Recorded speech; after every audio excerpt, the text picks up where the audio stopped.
I understand you want me to write the story based on the outline, but I notice I haven't actually created the detailed outline yet. I only asked about the name conflict with Olivia.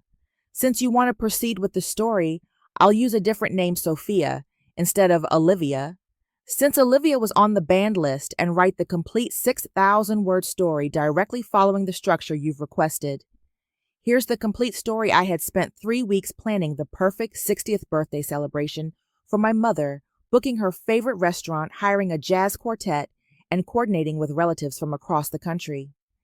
Every detail was planned and paid for with my own money because I wanted to give her the celebration she deserved. Then my phone buzzed with a text from my father that made my blood run cold. "Skip Mom's birthday. No one wants you there anyway. You're a total failure." I stared at the message, my hands trembling with a mixture of shock and rage. Before I reveal how I turned their perfect party into their worst nightmare, let me know in the comments what state you are watching from, and hit that like button if you have ever been excluded by family who still expected you to pay for everything. Subscribe, because what I did next will show you exactly what happens when people take your generosity for granted, and trust me, they had no idea what was coming. Let me paint you the picture of how this all began. I am Sophia Martinez, 32 years old, and I'd worked my way up from nothing to become a senior marketing director at a tech company in Seattle. While my younger brother Jake was still living in our parents' basement at 28, playing video games and working part-time at a local grocery store, I had built a career that allowed me to live comfortably and help my family when needed. My relationship with my parents had always been complicated. Mom Carmen was a sweet woman who worked as a school secretary for 30 years before retiring. Dad Miguel was a construction foreman who had strong opinions about how children should show respect to their parents. They had always been proud of my success, but there was an underlying tension because I had moved away from home and built an independent life that they did not always understand or appreciate. When Mom's 60th birthday was approaching, I knew I wanted to do something special. She had sacrificed so much for our family over the years, working extra hours to help pay for our school clothes and activities. She deserved a celebration that would make her feel valued and loved. I started planning 2 months in advance, wanting every detail to be perfect. The venue I chose was Bella Vista, an upscale Italian restaurant overlooking Puget Sound that Mom had always admired but never been able to afford. The private dining room cost $1,500 just for the rental, plus a minimum food and beverage purchase of $4,000 for the 35 guests I had invited. I put down a $2,000 non-refundable deposit and arranged for a custom menu featuring all of Mom's favorite dishes. For entertainment, I hired the Emerald City Jazz Quartet, a group Mom had seen perform at a festival and loved. Their fee was $800 for a 3-hour performance, plus travel expenses.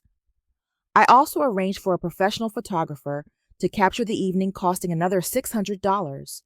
The flowers alone cost $400, featuring Mom's favorite white roses in elegant centerpieces.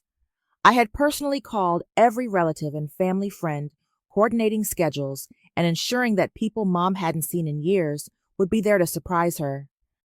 My Aunt Rosa was flying in from Phoenix, my cousin Maria from Los Angeles, and several of Mom's former colleagues had rearranged their schedules to attend. I created a memory book with photos and letters from people who couldn't attend, having it professionally bound at a cost of $200. The invitations were custom designed and printed, featuring a photo of Mom from her wedding day alongside a recent picture.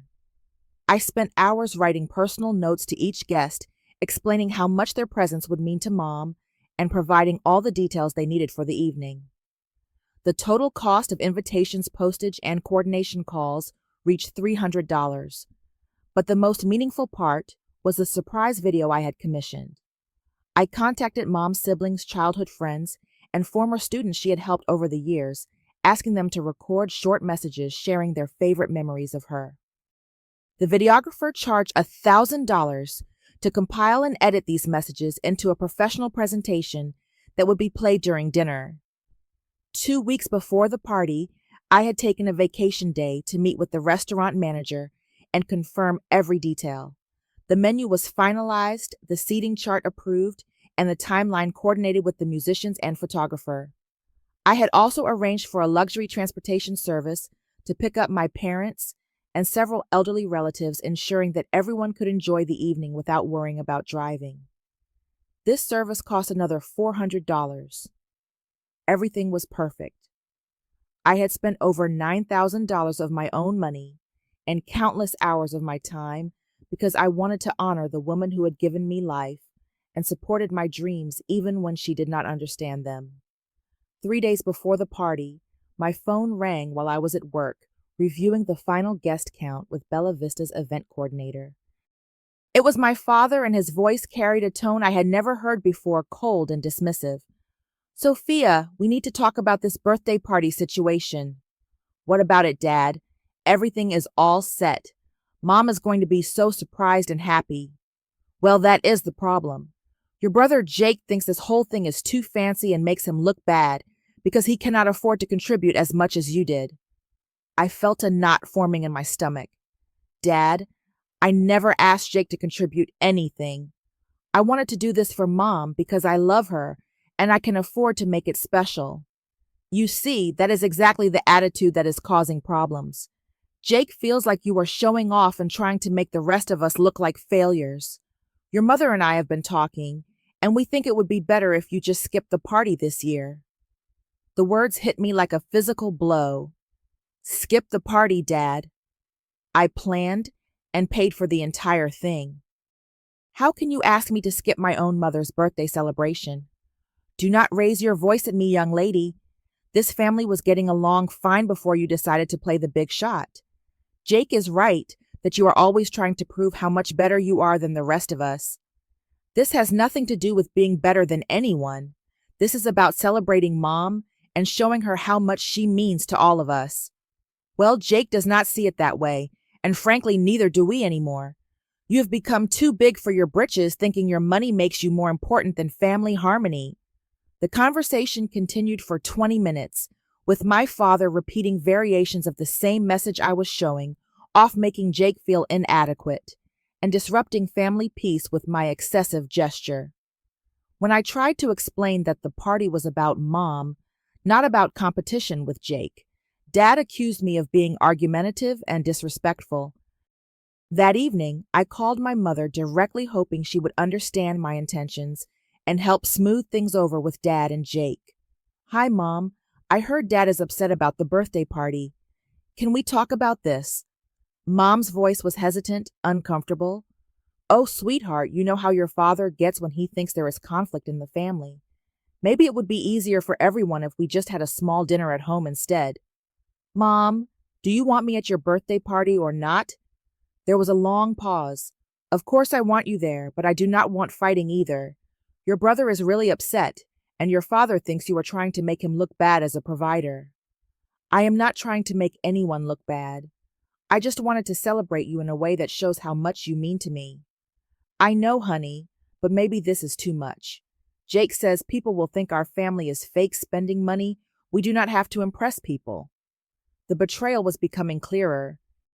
Jake had poisoned my parents against me, framing my gesture of love as an act of arrogance and competition. Instead of standing up for me or appreciating what I was trying to do, my parents had chosen to side with their underachieving son, who saw kindness as a threat to his ego. The next morning, I received the text message that would change everything between us forever. "Skip Mom's birthday. No one wants you there anyway. You are a total failure." I read those words over and over, feeling each one cut deeper than the last. My own father, the man who was supposed to protect and support me, had just called me a total failure because I had tried to honor my mother with the celebration she deserved. I typed back, "So cash matters more than your kid." His response came immediately.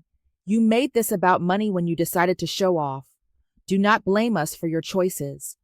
That was the moment I realized my family had never seen my success as something to be proud of. They saw it as a threat, a reminder of their own limitations, and they were willing to destroy our relationship rather than confront their own insecurities. I sat in my office staring at that text message for a full 10 minutes before the rage transformed into something much more powerful, cold, calculated determination.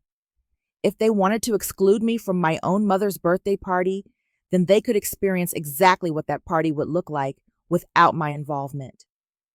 My first call was to Bella Vista. Hi, this is Sofia Martinez. I need to cancel the private dining room reservation for this Saturday. The manager, Anthony, was shocked. Ms. Martinez, the party is in 3 days. You understand that the deposit is non-refundable, and we have already purchased specialty ingredients for your custom menu. I understand completely, but the family situation has changed. Please cancel everything immediately. But what about your 35 guests? Many of them have probably already made travel arrangements. That is no longer my concern. Please process the cancellation and send me the confirmation. The next call was to the Emerald City Jazz Quartet. Hello, this is Sofia Martinez. I need to cancel Saturday's performance. The band leader was apologetic but firm. Ms. Martinez, our contract specifies that cancellations with less than 1 week notice still require full payment since we have turned down other bookings for your event. That is fine. Cancel the performance and charge my card for the full amount. I continued down my list systematically. The photographer was already committed to the date and would charge the full fee. The florist had already created the arrangements and would keep the payment. The transportation service had blocked out vehicles and drivers, so they would also charge the cancellation fee. In total, I was losing over $6,000 in non-refundable deposits and cancellation fees, but something inside me felt liberated rather than angry. They wanted to exclude me, perfect. Let them see what their celebration looked like when they had to organize and pay for it themselves. But I was not finished. I started calling the guests I had personally invited, beginning with the relatives flying in from other states. Hi, Aunt Rosa. This is Sophia. I am so sorry, but I need to let you know that Mom's birthday party has been canceled. Canceled? But I already booked my flight and took time off work. What happened? There was a family disagreement about the party, and Dad decided they would prefer to celebrate without me. Since I was the one who planned and paid for everything, the restaurant and entertainment had to be canceled too. Each call was more satisfying than the last. Aunt Rosa was furious that she had spent money on airfare for nothing. Cousin Maria had already driven halfway from Los Angeles when I reached her. Mom's former colleagues who had rearranged their schedules were confused and disappointed. By Thursday afternoon, my phone was ringing constantly. The first call was from Jake, and his voice was pure panic. Sophia, what the hell did you do? Everyone is calling Mom asking why the party was canceled. She is crying, and Dad is furious. I did exactly what you wanted, Jake. I removed myself from the situation so you would not have to feel inadequate anymore. You cannot just cancel everything like this. Do you have any idea how this makes us look? It makes you look exactly like who you are, a family that prefers to exclude their daughter rather than appreciate her generosity. You are being a vindictive bitch. Mom does not deserve to suffer because of your tantrum. You are right, Jake. Mom does not deserve to suffer. But she chose Dad and you over me, so now she gets to experience what her birthday looks like with just your contributions. The next call was from Mom, sobbing uncontrollably. Sophia, please, people are calling, asking what happened. I do not understand why you canceled everything. Mom, you told Dad it would be easier to have a small dinner at home instead of the party I planned, so I made it easier for you. Now you can have exactly what you wanted. But I did not want you to cancel everything. I just wanted peace in the family. You chose peace with Jake and Dad, over including me. This is what peace looks like when I am not involved. The most satisfying call came Friday evening from my father. His voice was no longer cold and dismissive. It was desperate. Sophia, you need to fix the situation right now. Your mother is humiliated, and people think something terrible happened to our family. Something terrible did happen, Dad. You called your daughter a total failure and excluded her from her mother's birthday party. I just made sure the consequences matched the action. You cannot punish your mother for our disagreement. I am not punishing anyone. I am simply no longer participating in a family that does not want me there. You made it clear that my presence and contributions were unwelcome, so I removed both. The restaurant says everything is already canceled, and they cannot accommodate us now. We have 30 people expecting a party tomorrow night. That sounds like a problem for the people who decided to plan the party without me. Saturday evening arrived, and I spent it at my favorite wine bar with my closest friends, celebrating the freedom that comes from finally standing up for yourself. Meanwhile, my phone buzzed constantly with updates from the family disaster unfolding across town. My parents had tried desperately to salvage some kind of celebration, but their options were extremely limited, with less than 24 hours' notice. The only restaurant that could accommodate 30 people on short notice was a chain family restaurant known more for cheap food than atmosphere. Jake, who had been so concerned about the party making him look bad, found himself responsible for coordinating a celebration at a place with plastic tablecloths and a children's menu. The relatives who had traveled from out of state were horrified by the downgrade. Aunt Rosa, who had flown in expecting an elegant evening, found herself at a table next to a screaming toddler's birthday party, complete with a clown and balloons. The professional atmosphere I had planned was replaced by the chaos of a restaurant that caters primarily to families with young children. Mom spent most of the evening crying, not because she cared about the venue, but because she finally understood what she had lost. The memory book I had created was sitting in my apartment, along with the surprise video that would never be played. The carefully planned timeline of toasts and speeches was replaced by awkward attempts at conversation over the noise of other diners. Jake tried to give a speech about family values and staying humble, but his words rang hollow when everyone knew he had contributed nothing to the original celebration he had destroyed. The cousins, who had driven hours to attend, exchanged glances that clearly communicated their opinion of the evening's organizer. The most devastating moment came when Mom's former colleague asked about the jazz music I had promised, only to learn that there would be no entertainment beyond the restaurant's background music system. The professional photographer was replaced by Jake taking blurry phone pictures under harsh fluorescent lighting. By Sunday morning, the full extent of the social damage was becoming clear. Word had spread through our extended family about what had really happened, and the reactions were overwhelmingly supportive of my position. Aunt Rosa called other relatives to explain how she had wasted money on travel for a celebration that was destroyed by jealousy and poor judgment. The relatives who had not been able to attend the original party, but had been looking forward to seeing the photos and hearing about the celebration, were disappointed and confused. Instead of a joyful celebration to remember Mom's 60th birthday, became a family embarrassment that people would prefer to forget. Jake's attempt to position himself as the defender of family values backfired completely when people realized he had destroyed a beautiful gesture out of pure selfishness. The very relatives he had been worried about impressing now saw him as the ungrateful son who had sabotaged his sister's attempt to honor their mother.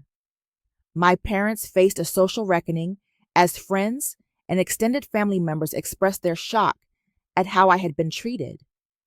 People who had known me since childhood could not understand how my own father could call me a failure for trying to celebrate my mother's milestone birthday. The financial consequences were also significant for my family. Dad had assumed that canceling my elaborate party would save money, but the last-minute alternatives ended up costing almost as much as contributing to my original plan would have cost.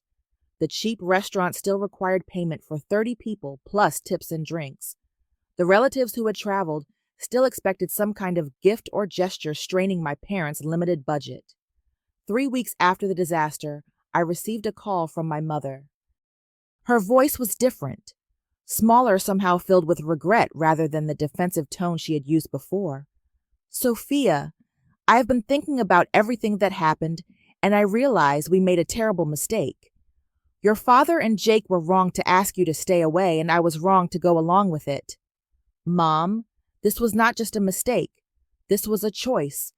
You chose to side with people who were jealous of my success instead of appreciating what I was trying to do for you. You are right, and I am sorry. But you are still my daughter, and I love you." Can we find a way to fix this? The conversation lasted over an hour, with Mom finally acknowledging the pattern of favoritism and enabling that had led to this situation. She admitted that Jake had always been jealous of my success and that she and Dad had been making excuses for his behavior instead of addressing it directly. But the damage to our relationship was profound and lasting. Trust once broken so completely cannot be rebuilt with apologies alone. I had learned that my family saw my success as a threat rather than something to celebrate, and that knowledge changed how I viewed every interaction with them. 6 months later, I established new boundaries with my family. I would attend family gatherings when invited respectfully, but I would no longer organize or pay for family events. Jake would need to step up and take responsibility for planning celebrations if he wanted them to happen, and my parents would need to treat both of their children with equal respect. The most important lesson I learned was about the difference between being generous and being taken for granted. For years, I had been the family member who solved problems and paid for celebrations, thinking this was how I showed love. Instead, it had created resentment and expectation that ultimately poisoned our relationships. I also learned that sometimes the most loving thing you can do for people is to let them experience the consequences of their choices. My parents and Jake had chosen jealousy and exclusion over gratitude and inclusion. By removing my support and contributions, I forced them to confront what their family looked like without the daughter they had taken for granted. A year later, my relationship with my family was limited but honest. We spoke regularly, but without the false harmony that had hidden years of resentment and unfair expectations. Jake had started working full-time and was slowly learning to take responsibility for his own life, rather than blaming others for his failures. My parents had begun treating my success as something to be proud of, rather than something that made other family members look bad. They stopped making excuses for Jake's behavior and started encouraging him to build his own accomplishments, rather than tearing down mine. The birthday party that never happened became a turning point for our entire family. Sometimes destruction is necessary before rebuilding can begin. Sometimes love means refusing to enable destructive behavior, even when that refusal causes temporary pain. Most importantly, I learned that your worth is not determined by how much you are willing to sacrifice for people who do not appreciate your efforts. Family relationships, like all relationships, must be built on mutual respect and appreciation. When that foundation is missing, no amount of money or effort can create genuine connection. My mother eventually had the celebration she deserved the following year planned and paid for by all 3 of her children working together as equals. It was smaller than the original party I had planned, but it was filled with genuine love and appreciation rather than resentment and competition. Sometimes the most beautiful celebrations are the ones built on mutual respect rather than one-sided sacrifice. Have you ever been excluded by family members who still expected you to pay for everything? What would you have done if your own father called you a failure for trying to honor your mother? Share your thoughts in the comments below and let me know how you would handle ungrateful family members. Do not forget to hit that like button if this story reminded you that you deserve respect from the people you love and support. Subscribe for more stories about family drama, setting boundaries, and the courage it takes to stand up for yourself even when it costs you relationships. Please share this video with anyone who needs to hear that generosity should never be taken for granted and that sometimes walking away is the most powerful response to disrespect. Thank you for watching my story, and remember that your value is not measured by how much you are willing to sacrifice for people who would not do the same for you.